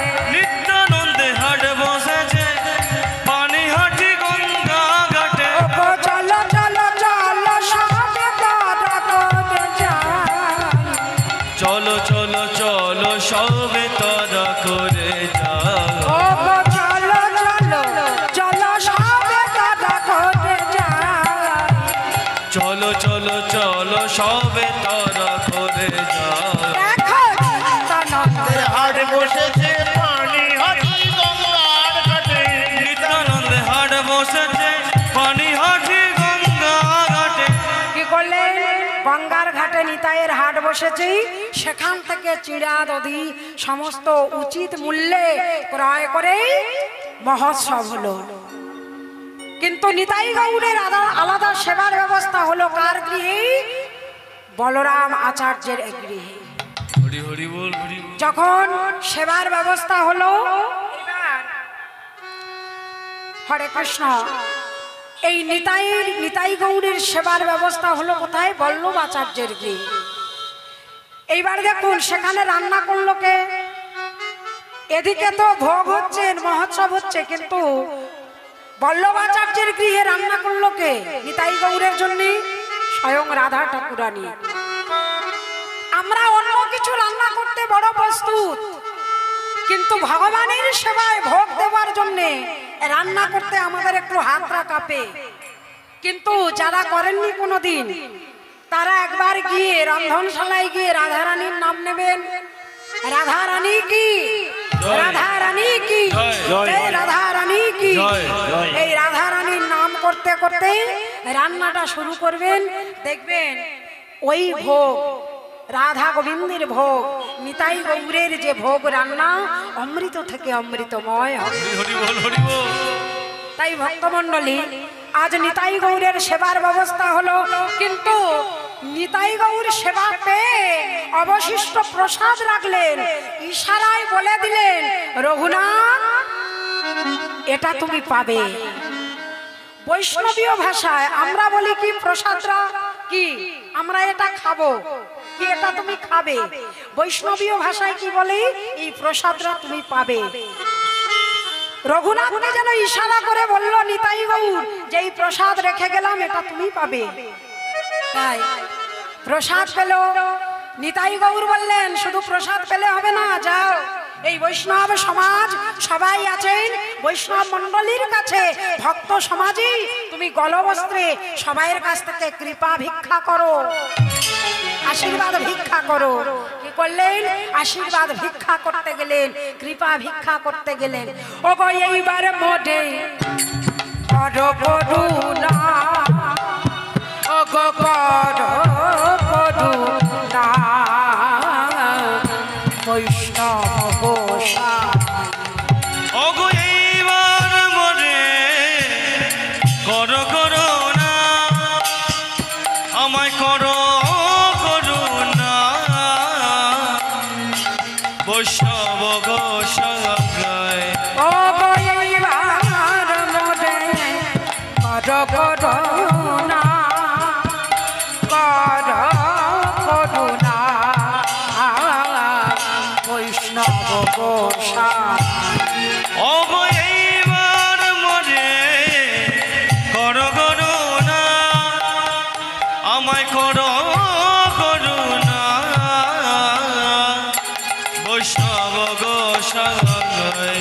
ও গো এবার আমায় কৃপা করো, এবার আমার কৃপা করো। বলে অধম জানিয়া মনে, এইবার আমার কৃপা ও গো অধম জানিয়া মনে, এইবার আমার কৃপা করো। বলে অধম জানিয়া মনে, এইবার আমার কৃপা করো। বলে এইবার আমায় কৃপা করো। নিতাই গৌর প্রেমানন্দে হরি হরি বল, হরি বল। কি করলেন?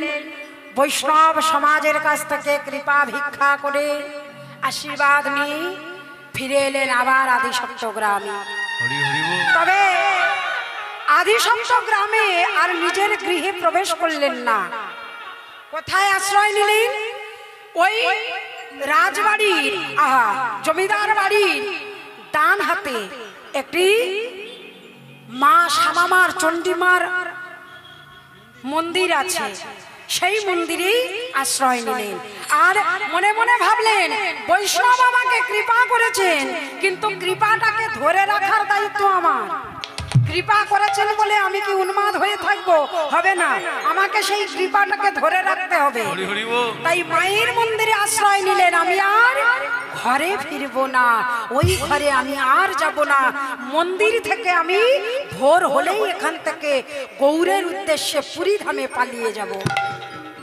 তাই দেখুন এই সামনেই এখানেই চক্রতীর্থে মায়ের মন্দির আছে। তাই মায়ের উদ্দেশ্যে মায়ের কথাই যখন এলো, তাই আর এই মন্দিরেই আমরা চক্রতীর্থে যখন মায়ের শ্মশান কালী মন্দিরে যখন কীর্তন করতে এসেছি, তাই মায়ের উদ্দেশ্যে একটা গান গাইব। তাই চলুন শ্যামামার উদ্দেশ্যে জয় শ্যামা মা কি, জয় কালী মাতা কি, জয় শ্যামা মা কি। তোর চোখের কাজ সারা গায়ে মাখিয়ে দিল, মা তোর চোখের কাজ সারা গায়ে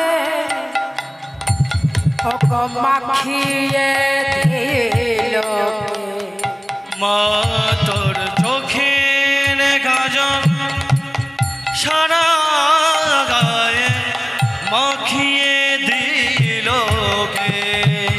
মা তোর চোখের কাজল সারা গায়ে মাখিয়ে দিল কে।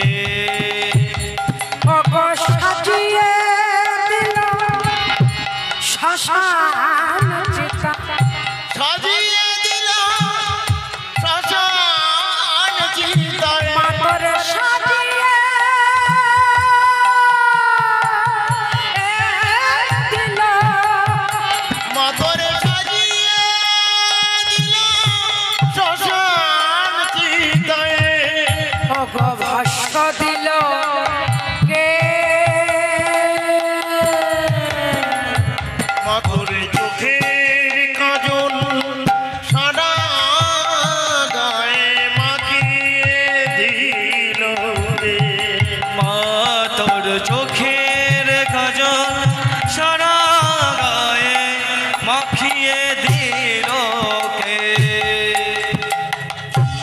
এ লোকেশ ঘুরে বেড়া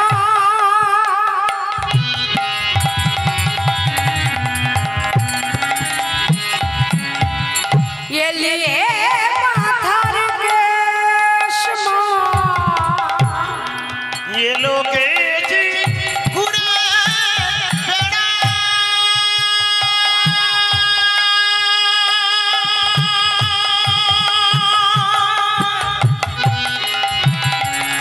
উলুধ্বনি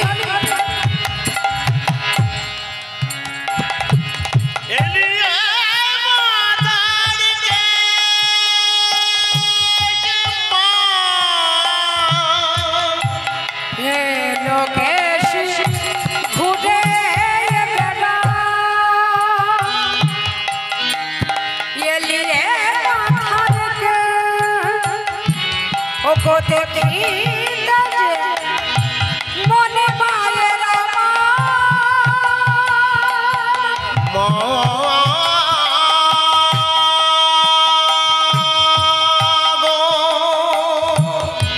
হে মা ব্রহ্মময়ী কোডল বোধনী মা গো দেখিতে যে মনে মায়ের হে জগিনিবে ভোতর কালো রূপে আলোর ছোটা তোর কালো রূপে আলোর ছটা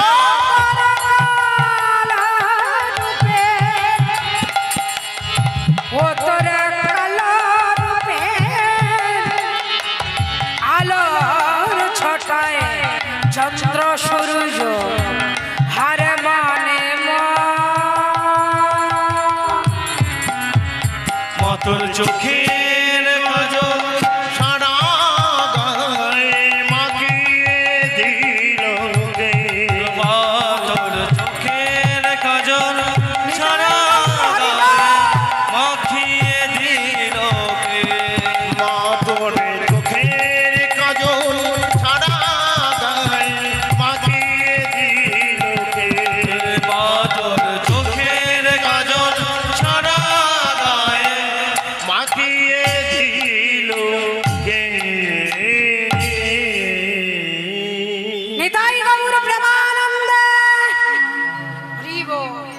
তাই কি করলেন মায়ের মন্দিরে মায়ের কীর্তন করছেন হঠাৎ এমন সময় কে যেন বলে উঠল রঘুনাথ ওঠো উঠে ছোট কি করলেন যখনই উঠে বসলেন এমন সময় ওই কুলপুরোহিত বলরাম আচার্য এসে মন্দিরে উপস্থিত হলেন এ বাবা তুমি এই রাত্রে ঘরে না গিয়ে এখানে কি করছো হ্যাঁ তুমি ঘরে না গিয়ে সুন্দরী বইয়ের কাছে না গিয়ে হ্যাঁ তুমি ঘরে না গিয়ে তুমি এখানে কি করছো এখন রঘুনাথ উল্টে প্রশ্ন করছে আচ্ছা আমি যদি বলি আপনি কেন এত রাত্রে মন্দিরে কেন হরি এসেছেন হোক বলে আসলে রঘুনাথ হয়েছে কি জানো আমার সঙ্গে যে ছেলেটা কাজ করতো মানে ফুল তুলে দিত মালা গেঁথে দিত সেই ছেলেটা গ্রামের বাড়িতে গেছে আসতে পারেনি তা আমি একা হাতে সব তো সামলাতে হবে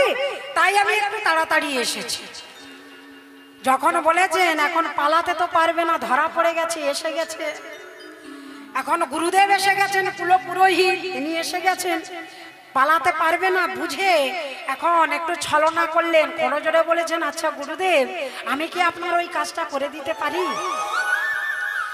মানে আমি আপনার ফুল তুলে দেব যে ওই ছেলেটা আপনার ফুল তুলে দিত মালা গেঁথে দিত আমি সেই কাজটা করে দেব গুরুদেব বলেছেন হ্যাঁ তুমি ফুল তোলার নাম করে তুমি পালাও আর কি বারবার তো পালিয়ে যাচ্ছ আর তোমাকে বারবার খুঁজে আনতে হচ্ছে নিজেই আসছো তা আমার মনে হয় ফুল তোলার নাম করে তুমি আবার পালাবে এই ধান্দা নিচ্ছ নাকি মিথ্যে করে বললেন বলে না না গুরুদেব আমি একদম পালাবো না কিন্তু ডাহা মিথ্য কথা কি করলেন বলে উঠলেন আমি ফুল তুলে দেব এখন গুরুদেব বিশ্বাস করে বললেন তাহলে যাও ফুল তুলে আনো যখনই ফুল তুলতে গেছেন ফুল তুলতে যাওয়ার সঙ্গে সঙ্গেই ফুল আর না তুলে ওখান থেকে একদম ছুটে চললেন পুরী ধামের উদ্দেশ্যে। রঘুনাথ দাস ছুটতে ছুটতে চলেছেন পুরী ধামে। 13টা দিন ওই পুরী ধামে গৌরাঙ্গ মহাপ্রভুর কাছে যাবে বলে পুরী ধামে চলেছেন। পুরী ধামে যখনই চললেন অনিদ্রায় অনাহারে, শ্রদ্ধেয় ভক্তমণ্ডলী, আপনারা এখানে বসে আছেন বুঝতে পারছি খুব শান্ত, কিন্তু তবুও এই গরমের মধ্যে একটু চঞ্চল হচ্ছেন। কিন্তু আপনারা যে আসনটা বসে আছেন, আসনটা পবিত্র আসন। এইভাবে 7 দিন ধরে আপনাদেরই মতো 7 দিন একটানা অনিদ্রায় অনাহারে ভাগবত পাঠ আস্বাদন করেছিলেন। শ্রীল সুখদেব গোস্বামীর মুখ থেকে, শ্রী বদন থেকে, কে? মহারাজ পরীক্ষিত। হরি হরি বল, হরি বল। অনিদ্রায় অনাহারে 7টা দিন তিনি জানতেন যে 7 দিনের দিন একদিন আমি মরব। আমরাও 7 দিনের দিন মরব, 7 দিনে যে কোনো একদিন। রবি সোম মঙ্গল বুধ বৃহস্পতি শুক্র শনি, এই 7 দিনের মধ্যে যে কোনো দিন আমরা মরব, যে কোনো বারে মরব, কি তাই না বাবা? কিন্তু কবে মরব সেটা কিন্তু আমরা জানি না। হরি হরি বল। কিন্তু পরীক্ষিত রাজা পাণ্ডু বংশের শেষ বংশধর পরীক্ষিত রাজা জানতেন যে আমি 7 দিনের দিন মরব, আমার হাতে 7টা দিন আছে। তাই শ্রীল সুখদেব গোস্বামীর শ্রী বদন থেকে পরীক্ষিত রাজা ভাগবত পাঠ আস্বাদন করেছিলেন। কিন্তু রঘুনাথ যে জমিদার বংশের ছেলে, জমিদারি রক্ত তার গায়ে, সেই রঘুনাথ 13টা দিন অনাহারে অনিদ্রায় ছুটতে ছুটতে যাচ্ছেন। এমনকি জলাশয় পেয়ে ভাবলেন একটু জল পান করব, কিন্তু জল পান করতে গিয়ে দেখলেন সেখানে অনেক লোকের সমাগম। আমি যদি সেখানে যাই, কেউ না কেউ আমাকে আবার ধরে আবার গৃহবন্দী করবে। হরি হরি বল, হরি বল। তার থেকে বরঞ্চ আমি জলই পান করব না। 13টা দিন অনাহারে অনিদ্রায় ছুটতে ছুটতে, তখন তো গাড়ি ছিল না, ঘোড়া ছিল না, হাঁটতে হাঁটতে ছুটতে ছুটতে চলেছেন। কৃষ্ণ নাম হরি নাম গাইতে গাইতে ছুটতে ছুটতে চলেছেন রঘুনাথ পুরী ধামের উদ্দেশ্যে। কোথা কৃষ্ণ দেখা দাও, কোথা কৃষ্ণ দেখা দাও,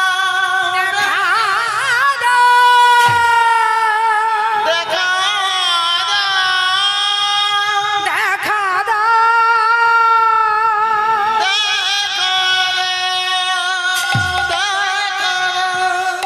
দেখা দাও, চিৎকার করে ডাকছে। ডাকতে ডাকতে ছুটতে ছুটতে চলেছেন।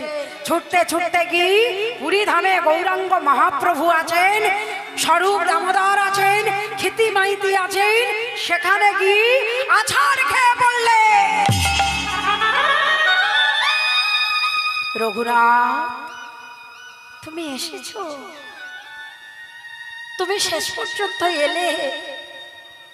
ক্ষিতি মাইতিকে বললেন, স্বরূপ দামোদরকে বললেন, রঘুনাথ 13টা দিন না খেয়ে আছি, ওকে সেবার ব্যবস্থা করো, ওকে সেবা দাও, ওকে একটু শয্যায় শয়িত করো।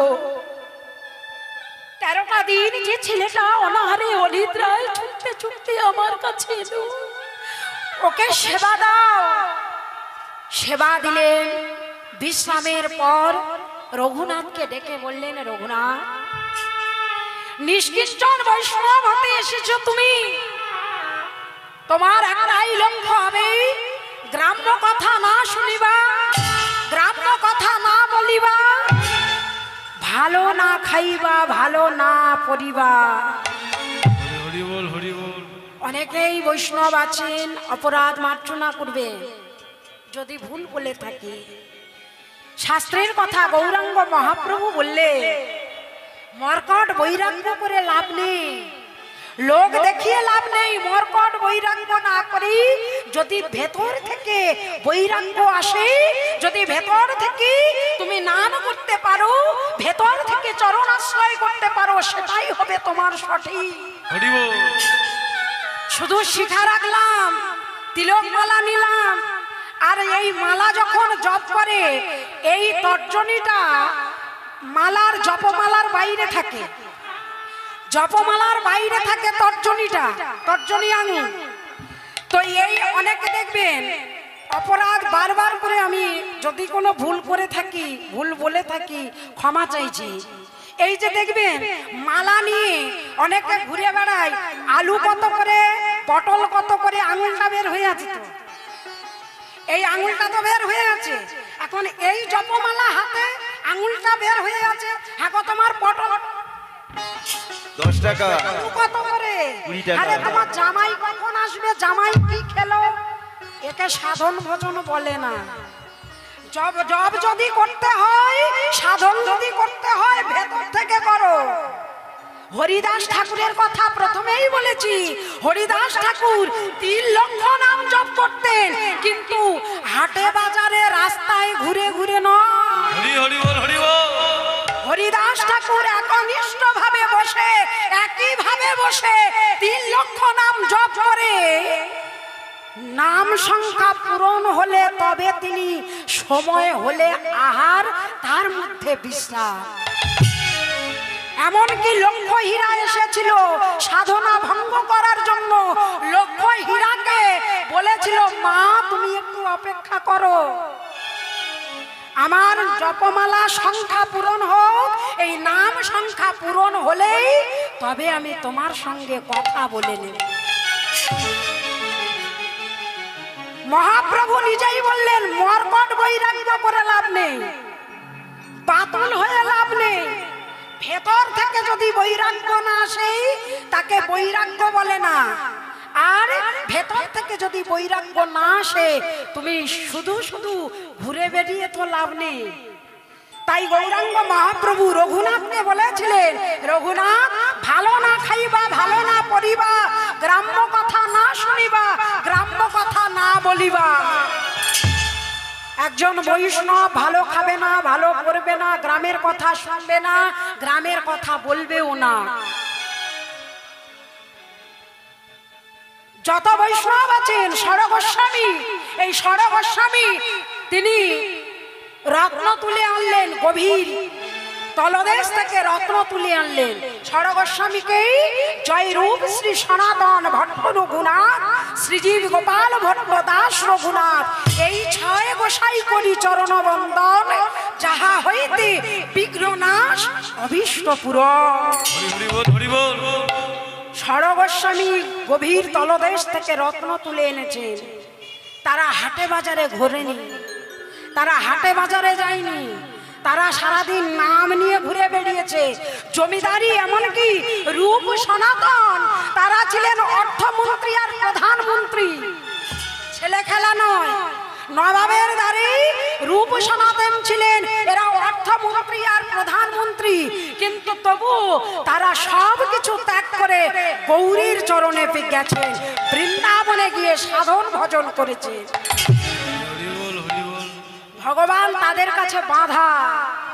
তাই এই 6 গোস্বামীর মধ্যে এই রঘুনাথ 13টা দিন গিয়ে যখনই গৌরাঙ্গ মহাপ্রভুর চরণে পড়েছেন, বললেন নিষ্কিঞ্চন বৈষ্ণবের লক্ষণ হলো এটাই, গ্রামের কথা শুনবে না, গ্রামের কথা বলবে না, ভালো খাবে না, ভালো করবে না, তোমার একটাই উদ্দেশ্য হলো কৃষ্ণ ভজন, গৌর ভজন, আর পাথে হলো তোমার ভিক্ষা।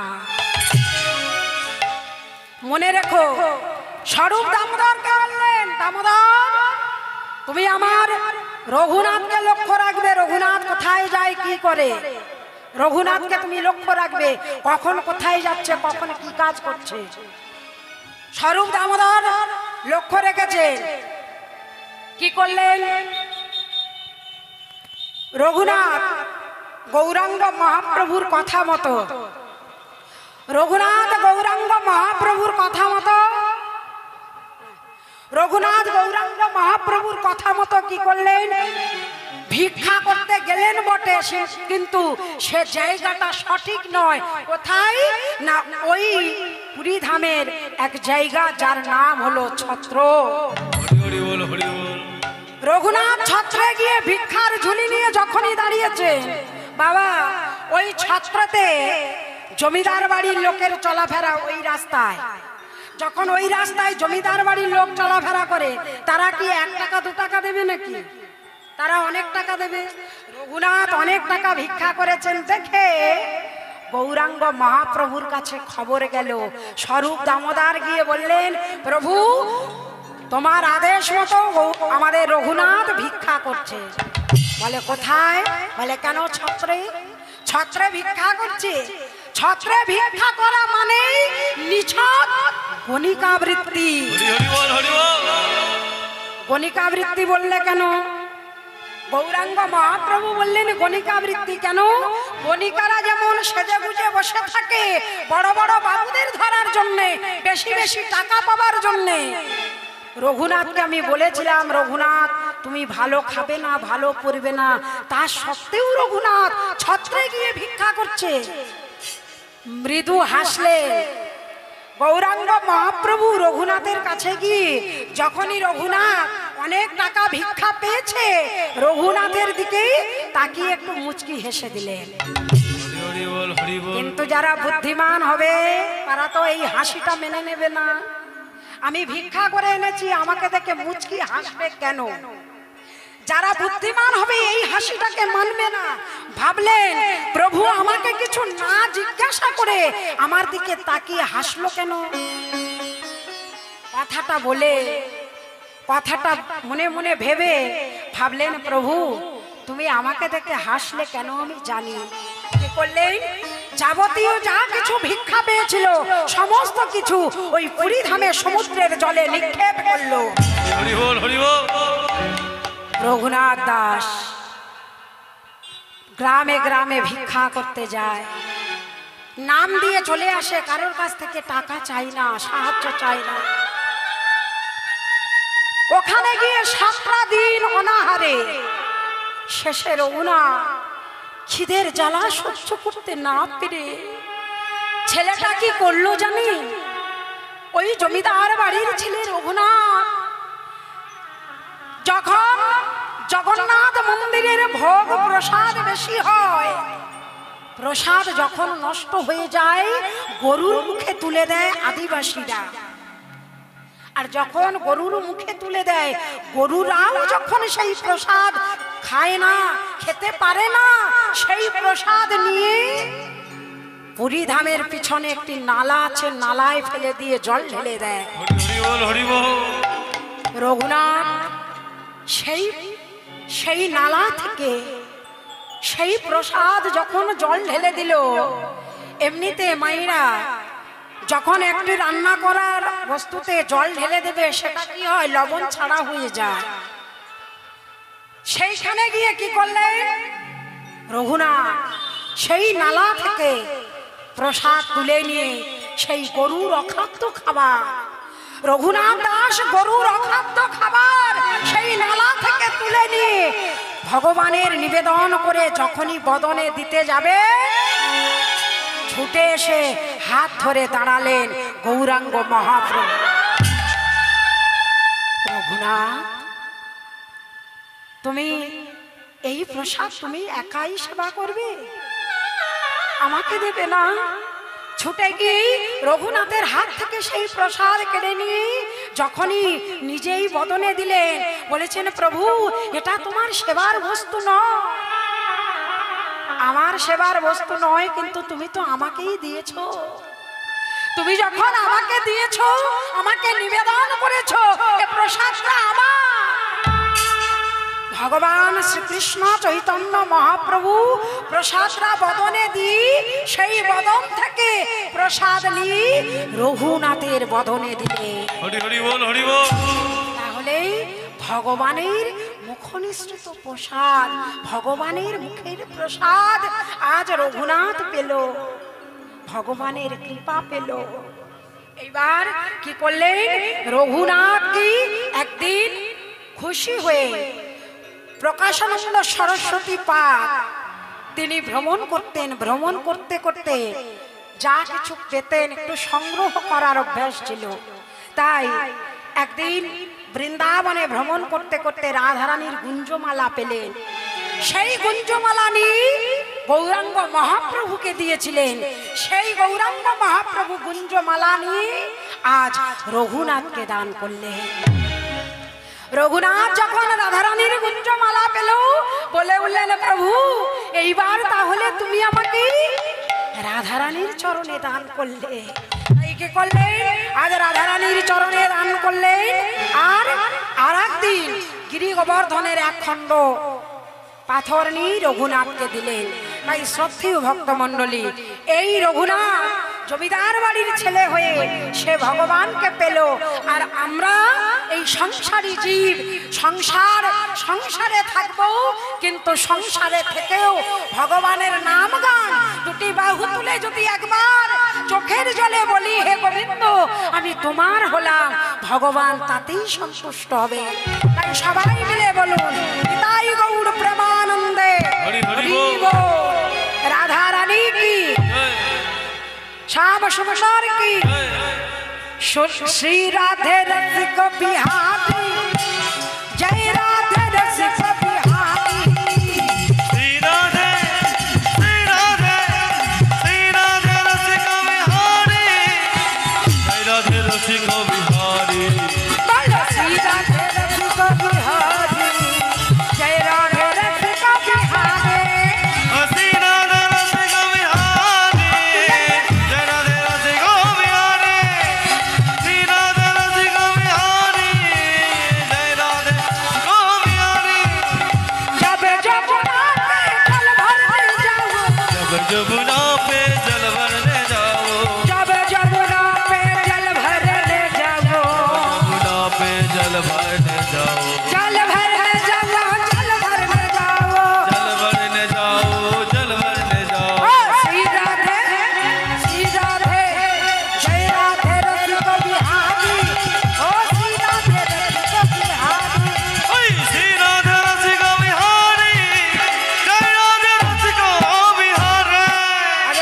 अरे भगवान भगवाনের মিলন হইল, হরি বল। মিলন হইল, ভগবানের সবাই মিলে হরি হরি বল, ভগবানের সবাই মিলে হরি হরি বলো। হরি বল, হরি বল, হরি বল, হরি বল। রাধা রানী কি